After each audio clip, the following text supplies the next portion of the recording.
aku menjanda karena dapat suami yang tidak soleh. Terus bagaimana kalau dapat suami yang zalim, kurang perhatian, pelit? Ada suami-suami yang masya Allah sama orang lain baik, sama istrinya sendiri buruk. Tugas seorang istri adalah introspeksi. Apa mungkin suamiku kayak gini karena akunya yang kurang baik, akunya yang kurang bersyukur. Kebanyakan penghuni neraka itu wanita. Karena apa? Karena mereka tidak bersyukur. Mulai dia merujuk kayaknya anak, maka dia berusaha memperbaiki dia. Kemudian yang kedua, bertukar pikiran sama suami. Jadi bahasanya memberi nasihat sama suami itu mungkin tidak nasihat secara langsung, tapi sharing lah sama suami. Duduk sama suaminya, Mas, anak-anak ini kok kangen sama bapaknya, kepingin jalan-jalan sama bapaknya. Ada kan bapak-bapak yang subhanallah, datang ke rumah cuma naruh koper terus pulang, keluar lagi. Datang ke rumah hanya untuk tidur, sebelum subuh sudah keluar naik pesawat, nanti kapan datang lagi. Dulu ana berpikir orang kaya itu orang yang paling berbahagia, karena dia akan memiliki waktu banyak bersama keluarga. Duitnya sudah banyak gitu. Orang miskin wajarlah kerjanya capek-capek demi memenuhi kebutuhan keluarga. Ternyata orang kaya ini malah nggak punya waktu sama keluarga. Dia punya 5 perusahaan. Setiap malam sambil pakai kacamata dia hitung perhitungan ini. Anaknya yang ngelihat bapaknya, anu po bapak, kata dia. Ternyata ada yang dia hitung saja. Ada rapat sana, rapat sini, rapat sana. Anaknya nggak pernah diajak rapat. Nggak ada. Maka ketika seorang istri mendapatkan suami kayak gitu, dia tadi berusaha untuk sharing sama suami. Ngomong sama suaminya, Mas, kayaknya alhamdulillah Mas, kita udah cukup Mas ya, Mas nggak usah capek-capek lah, nggak perlu lagi buka usaha sana usaha sini, akhirnya Mas yang terbebani. Sampaikan. Dan ada istri yang baik hati, Mas nggak perlu, udah cukup Mas. Yang kita punya usaha semua ini udah cukup banyak. Udah. Coba kita menikmatin sekarang. Karena ada orang yang tidak menikmatin harta. Dia menikmatin apa? Menikmati proses mencari harta. Dia hanya menikmatin prosesnya ini. Capek, dapat fulus, untung 1 miliar, alhamdulillah. Habis gitu hilang kenikmatannya sih. Dia cari proses-proses lain. Oh ini kerja lagi. Dia sama sekali tidak menikmati. Maka istri perlu sering duduk sama suaminya. Apa yang perlu diperbaiki? Mungkin istri kalau ngomong sama suami kadang-kadang perlu ngomong, Mas mungkin ada sesuatu yang engkau nggak sukain dari aku, tolong aku ditegur lah Mas. Jadi seakan-akan menunjukkan yang belum benar siapa? Istri. Padahal yang nggak benar sebenarnya suami. Tapi bahasanya memang harus kayak gitu.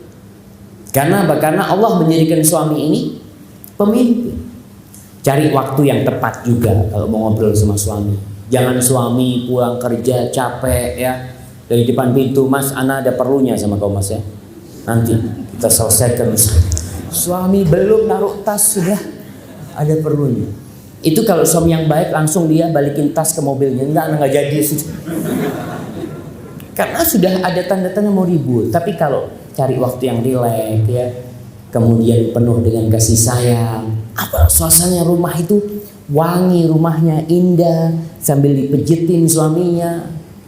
Dan Masya Allah, Ana dapat informasi tentang perempuan-perempuan di Jepang itu dari teman-teman yang punya istri orang Jepang. Dia ngomong subhanallah Ustaz, wanita Jepang itu care banget sama istrinya. Masya Allah, jazakallah khair.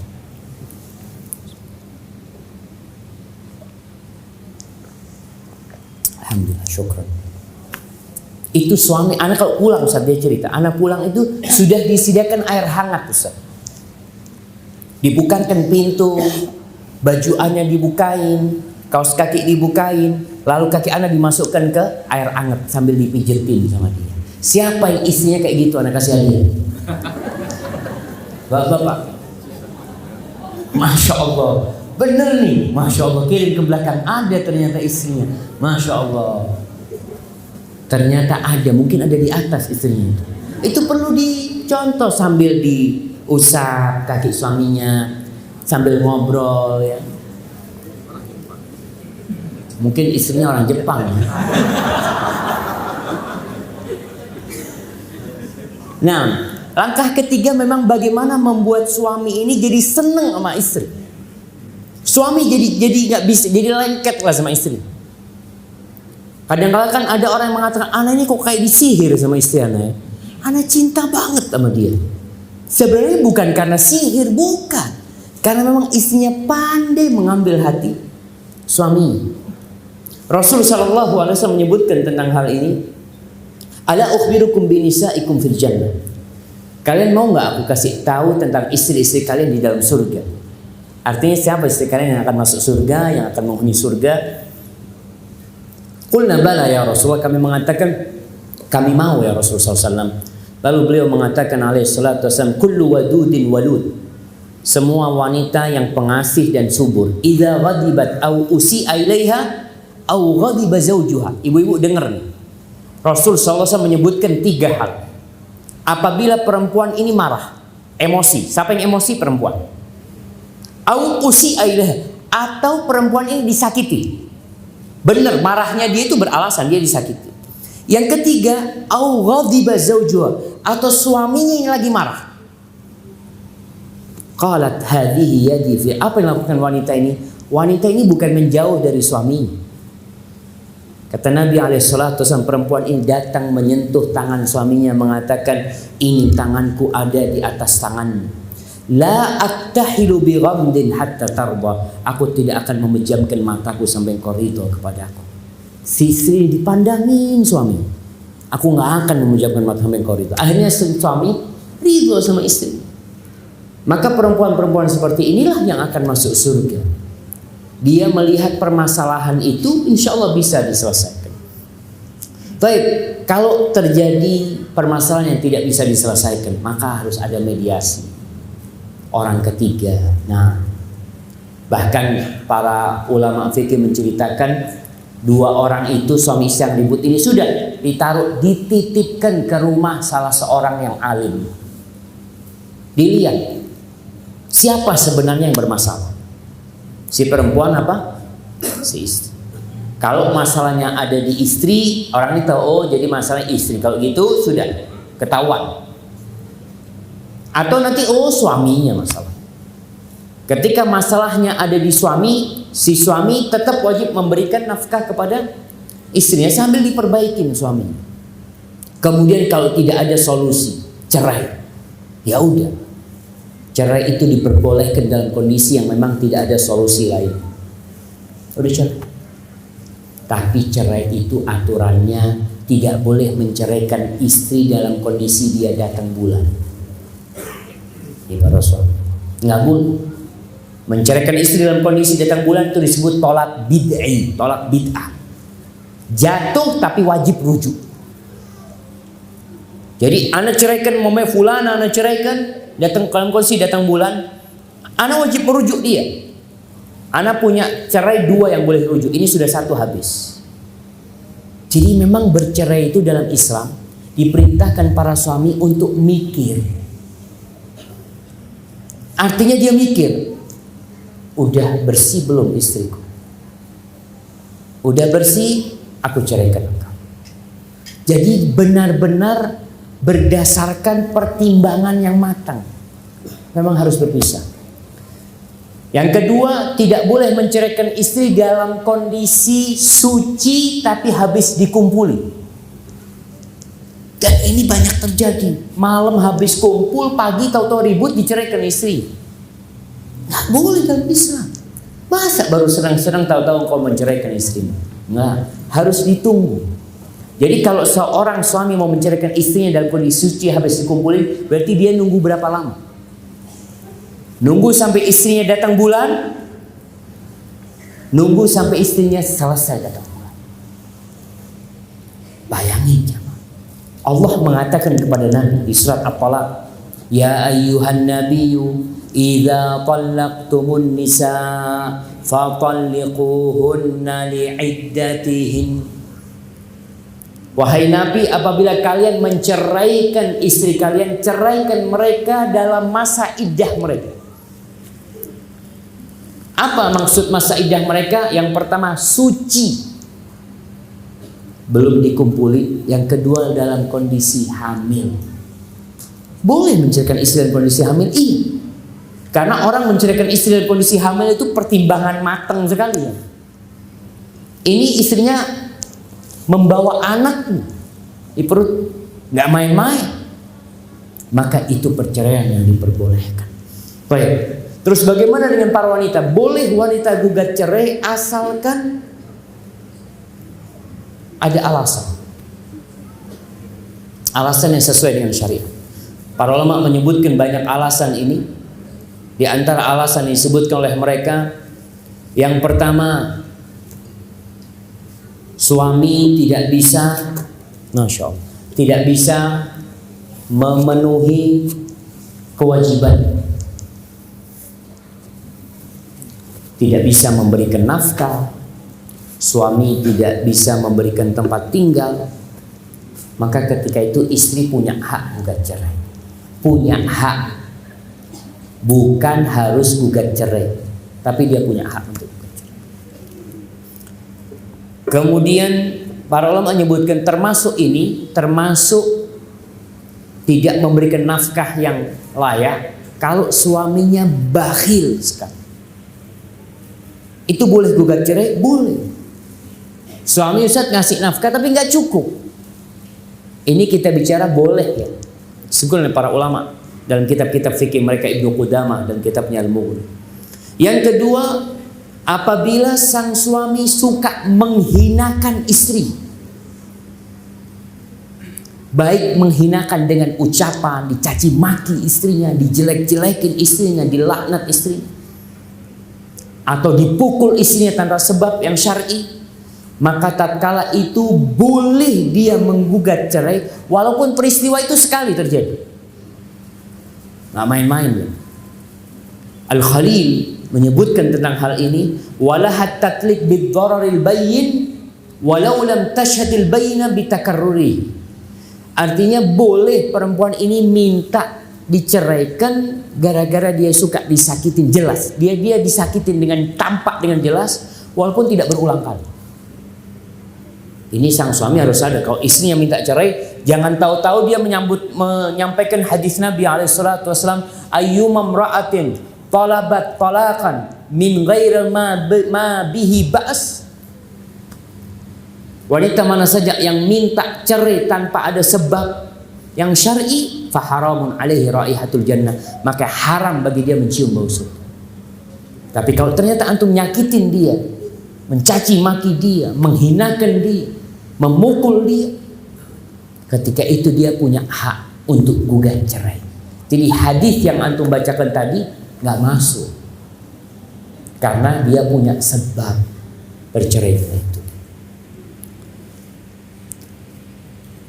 Kemudian yang ketiga, apabila si perempuan ini merasa bahaya karena sering ditinggal sama suaminya. Suaminya sering keluar kota, lebih dari 6 bulan.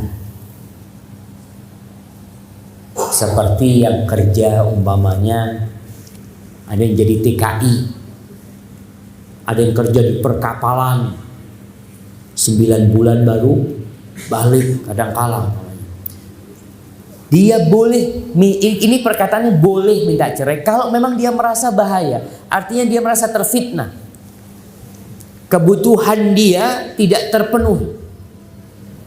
Dia menikah salah satu tujuannya adalah menyelamatkan kehormatan diri. Ketika ditinggal suaminya kerja 2 tahun, kalau sang suami kerja 2 tahun di Malaysia, kerja 2 tahun di Saudi, dia bisa kawin lagi di sana. Dan banyak anak jumpain, mereka kawin lagi, tapi istrinya nggak bisa. Ketika dia punya keinginan, apa yang harus dia lakukan? Ya dia gugat cerai. Enggak, sudah anak nggak kuat, ditinggal kayak gini terus anak nggak kuat. Boleh dia gugat cerai. Imam Ahmad pernah ditanya, kam lirrajul an yaghiba an ahli, berapa lama seorang lelaki meninggalkan istrinya dalam safar? Beliau mengatakan 6 bulan. Jadi 6 bulan istri gugat cerai. Tapi kalau istri ridho, ahlan wa sahlan. Ada istri-istri yang senang ditinggal suaminya lama-lama. Nggak apa-apa mas, yang penting fulusnya ditransfer. Ada tuh suami yang istri kayak gitu, nggak apa-apa, berarti nggak ada masalah. Sang istri tidak ada masalah dengan suaminya meninggalkan dia, berarti nggak perlu dia gugat cerai. Yang keempat, kalau suaminya dipenjara, ditahan karena kasus apa, ditahan dalam waktu yang lama, kemudian sang istri merasa aduh nggak kuat anak kalau seperti ini, bahaya. Bukan sang istri, ada yang mengatakan istri yang tidak setia sama suaminya, bukan, tapi ada masalah agama yang harus dijaga. Ketika dia punya keinginan tidak tersalurkan, kemudian dia bisa berzina, maka di situ diperbolehkan bagi dia untuk gugat cerai, untuk gugat cerai. Kemudian yang kelima, para ulama menyebutkan kalau melihat suaminya memiliki aib yang nyata, seperti suaminya nggak bisa punya anak, mandul suaminya, atau suaminya impoten, atau suaminya punya penyakit yang ganas, yang apa istilahnya, yang menular, yang berbahaya. Boleh istri gugat cerai, boleh. Suami kena aib umpamanya, na'udzubillah min dzalik, boleh gugat cerai. Kita bicara boleh ya, bukan dianjurkan. Tidak dianjurkan dia merawat suaminya bagi suami yang sudah taubat umpamanya. Kemudian yang keenam disebutkan para ulama, kejahatan suaminya dari sisi dia tidak beribadah kepada Allah Jalla Jalla. Suaminya nggak sholat, suaminya pelaku sihir, perdukunan, suaminya suka main judi, apalagi berzina. Jadi selama suaminya ini melakukan dosa-dosa besar yang belum mengeluarkan dari Islam, kalau suaminya sudah kufur, maka nikahnya otomatis terlepas sendiri. Suaminya umpamanya murtad, ya sudah, pernikahan itu sudah terlepas. Jadi si perempuan sudah bukan istrinya lagi. Tapi kalau masih melakukan dosa-dosa besar, si istri di sini hendaklah dia minta tolak, gugat cerai kalau memang dia sudah tidak bisa memperbaiki suaminya. Dan para jamaah, urusan tolak ini urusan serius ya. Artinya main-mainnya bercerai sama dengan serius. Kalau seorang istri kirim WA kepada suaminya, kirim WA kepada istrinya, aku ceraikan engkau, jatuh cerai. Jatuh. Kalau memang yang nulis suami. Apabila suami bergurau, adulah aku ceraikan engkau, jatuh itu cerai. Dan cerai ini ada yang dengan lafadz sorry, ada yang kiasan. Masya Allah, kayaknya waktunya udah habis jemaah. Iya, ada pertanyaan yang berkesesuaian dengan tema kita? Baik, sudah ini pertanyaannya satu box. Bismillah. Kalau tadi sampai jam apa, jadi bisa kita. Yang pertama Ustaz, ini satu-satu aja Ustaz. Ya. Yang pertama, Ustaz, kalau suami mau poligami, apa boleh istri cerai Ustaz? Nah, ya Allah jemaah. Ini kalau dengarkan tadi, apakah poligami itu termasuk dari perkara-perkara yang tadi kita sampaikan? Tidak. Baik, ada satu perkara lagi jemaah, lupa nggak kebaca. Jadi kalau sang istri ini benci sama suami, dia tidak bisa berkhidmat sama suami. Jadi ada yang jijik sama suami. Suaminya datang, dia tidak mau melayani ini itu, maka ketika itu dia boleh minta cerai. Kemudian ketika ini yang ke-8, ketika sang suami melarang istri untuk bertemu dengan keluarganya istri secara mutlak, nggak boleh sama sekali. Artinya memutuskan silaturahim sama keluarga istri, maka boleh. Kalau poligami tadi, sebenarnya poligami ini butuh kesabaran istri. Artinya ujian buat seorang istri suaminya poligami. Apakah boleh dia gugat cerai? Nggak boleh. Kecuali suaminya melakukan yang tadi, membolimi dia, mencaci maki dia, maka tatkala itu boleh gugat cerai. Tapi kalau nggak ada apa-apa, suaminya adil, suaminya Bagus Ustaz, cuma ya kecemburuan aja sih, maka tidak boleh kita cerai pada waktu itu. Barakallahu fikum. Baik, yang kedua Ustaz, hukumnya bagaimana Ustaz kalau suami selalu merahasiakan pekerjaannya dan keuangannya yang dia ambil? Nggak ada masalah suami menyembunyikan pekerjaannya, asalkan si istri tahu kerjanya halal Ustaz. Cuma dia nggak kepingin anak ikut campur tentang pekerjaannya. Tapi kalau dia tahu kayaknya suami anak ini melakukan hal yang haram umpamanya, dilihat dari gelagatnya, umpamanya teman-temannya yang datang kok dilihat kayak preman-preman semua, kayaknya perampok suami anak umpamanya. Ketika itu perlu cari tahu. Tapi kalau enggak, ada tanda-tanda baik, cuma si suami nggak ingin istrinya tahu aja. Karena memang masalah keuangan ini istri nggak wajib tahu. Tapi istri wajib dapat nafkah sesuai dengan pemasukan suami. Ingat nih bapak-bapak, istri itu wajib dikasih nafkah sesuai dengan rizki yang dimiliki. Kalau punya rizki tiap bulan gajinya 10 juta, ya kasihlah istri berapa dikasih kalau 10 juta gajinya. Ibu-ibu berapa? Setengahnya, semuanya. Ini kan, makanya jangan kasih tahu sama istrinya. Karena kalau tahu ingin semuanya diambil. Jadi yang penting nafkahnya itu bukan sesuai kebutuhan. Ingat bapak-bapak, bukan sesuai kebutuhan istri, bukan sesuai kebutuhan rumah tangga. Tapi kata Allah, liyunfiq dzu sa'atin min sa'atin.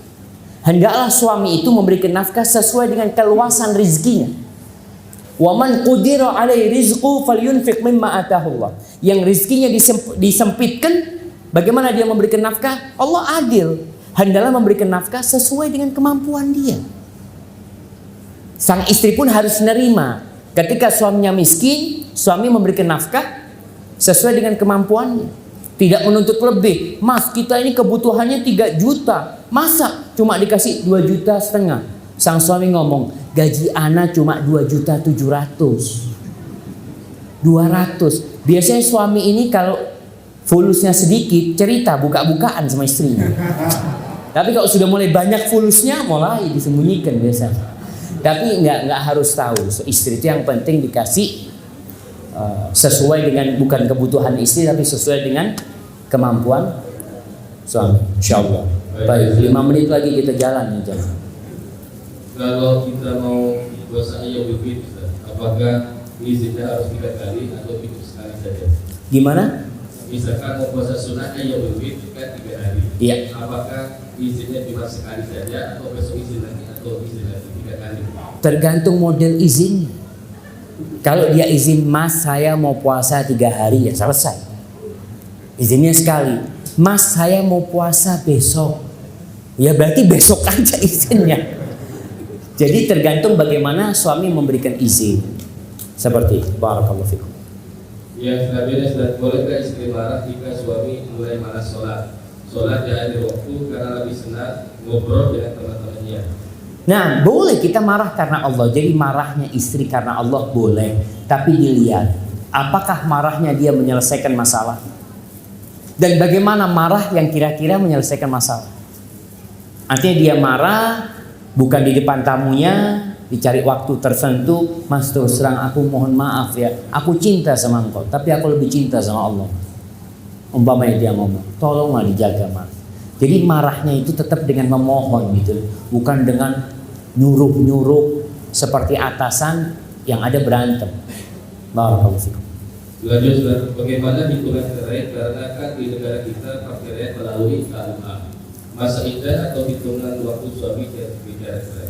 Iya, itu masalah kitab cerainya, buku cerainya. Urusan jatuh cerainya secara syariat, kapan suami mengatakan cerai kepada istrinya maka jatuh cerai. Bukan nunggu buku itu keluar. Kadalah sang suami sudah menceraikan istrinya 3 tahun yang lalu. Bukunya baru keluar, bukan bukunya apa? Surat cerainya baru keluar tahun ini. Apakah setelah dapat itu dia baru iddah? Bukan. Dia sudah beriddah sejak perceraian itu dikatakan oleh suaminya. Jadi ini hanya untuk resminya. Seperti itu. Barakallahu fikum. Ustaz, bagaimana si istri bersikap apabila si suami terlalu manut terhadap istri? Bagaimana? Ustaz, bagaimana sikap si istri? Bagaimana si istri bersikap apabila si suami terlalu manut terhadap istri? Masya Allah, kan enak dia, mau gimana lagi dia? Kita tidak, ini pertanyaan dari bapak-bapak, ibu-ibu. Seolah-olah suami tidak mau memikirkan problematika keluarga.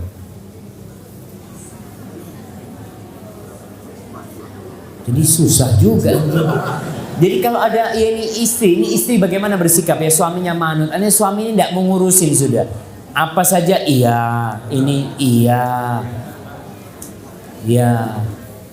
Ya apa namanya? Paling enggak dikasih arahan, Mas. Jadi si istri kalau dapat suami kayak gitu, posisikan suaminya sebagai pemimpin. Mas, ini antum yang bisa menyelesaikan. Ana nggak ikut-ikut. Jadi seperti anak-anak itu ada yang sampai tua nggak bisa mandiri. Karena apa? Selalu disuapin sama.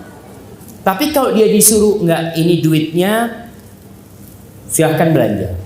Ibu kepingin lihat sebagai seorang tua ya, ngelihat anaknya bisa nggak anaknya ini belanja. Ada anak yang nggak bisa. Begitu pula suami tadi. Jadi kalau suaminya memang tidak bisa apa-apa, jadi terlalu manut, ini maksudnya itu apa ya? Dari sopo cuma, jadi tidak ngurusin gitu macam-macam. Maka mungkin istri perlu mendudukkan dia, memberikan satu PR buat suaminya sehingga suaminya bisa kerja. Barakallahu fikum. Nah. Bagaimana bila suami belum menjalankan syariat agama Islam yang ada KTP aja? Allah. Apakah istri harus minta cerai? Ya kalau tadi Anda sampaikan tidak harus, tapi memperbaiki. Kalau tidak bisa diperbaiki ya ditinggal. Jangan sampai nanti yang jadi korban anak-anaknya nggak sholat karena ngelihat bapaknya nggak sholat, bapaknya mau nyabu, anaknya jadi nyabu gara-gara bapaknya. Sang ibu cuma berpikir ya anak kalau cerai siapa yang ngasih makan anak nanti? Anak selama ini bergantung kepada suami. Jangan, Allah yang kasih rezeki nanti. Jadi seperti itu. Barakallahu fikum. Ya terakhir Ustaz, tolong Ustaz nasihati untuk istri Anda. Dia makin lama berpakaian tapi terlihat. Masya Allah. Maksudnya dinasihati. Kadang di rumah seringkali lepas jilbab karena alasannya masih di dalam rumah. Padahal di dalam rumah itu masih terlihat dari luar. Tolong Ustaz dinasihati. Mungkin kalau Ustaz dinasihati dia mau dengar. Masya Allah.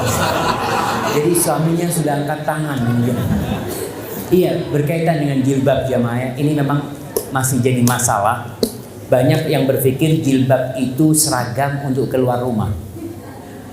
Jadi kalau mau ada acara baru pakai jilbab. Jadi banyak di kampung itu banyak seperti itu. Banyak Anda lihat perempuan-perempuan itu kadang-kala habis mandi keluar dari kamar mandi pakai, kamar mandinya di luar rumah. Ada kamar mandi bersama kadang-kala. Itu keluar dari kamar mandi pakai anduk aja. Nanti kalau pengajian pakai jilbab. Dia berpikir ya menyesuaikan. Enggak, jilbab ini kewajiban di mana ada orang-orang asing yang bisa melihat dia. Jadi bukan, kalau di dalam rumah nggak ada masalah nggak pakai jilbab, asalkan memang tidak terlihat dari luar. Umpamanya hordennya ditutup, dalam kamar sama suami, jangan dalam kamar tetap pakai jilbab. Katanya Ustadz harus pakai jilbab. Ya enggak lah kayak gitu. Jadi hendaklah perempuan tahu kalau jilbab ini kewajiban yang Allah wajibkan buat wanita-wanita muslimah, bukan seragam untuk pengajian, bukan seragam untuk kondangan pernikahan, bukan. Mudah-mudahan kita bisa lebih dicintai Allah Jalla Jalaluhu. Hadza wallahu a'lam bishawab. Mohon maaf karena waktunya memang ana harus melanjutkan perjalanan ke tempat selanjutnya. Kita tutup, ingat ini akhir Jumat, manfaatkan waktu untuk berzikir, berdoa, memohon kepada Allah. Semoga Allah mengabulkan doa-doa kita, menyampaikan hajat kita dan memperbaiki negeri kita. Subhanakallahumma wa bihamdika asyhadu an la ilaha illa anta astaghfiruka wa atubu ilaik. Assalamualaikum warahmatullahi wabarakatuh.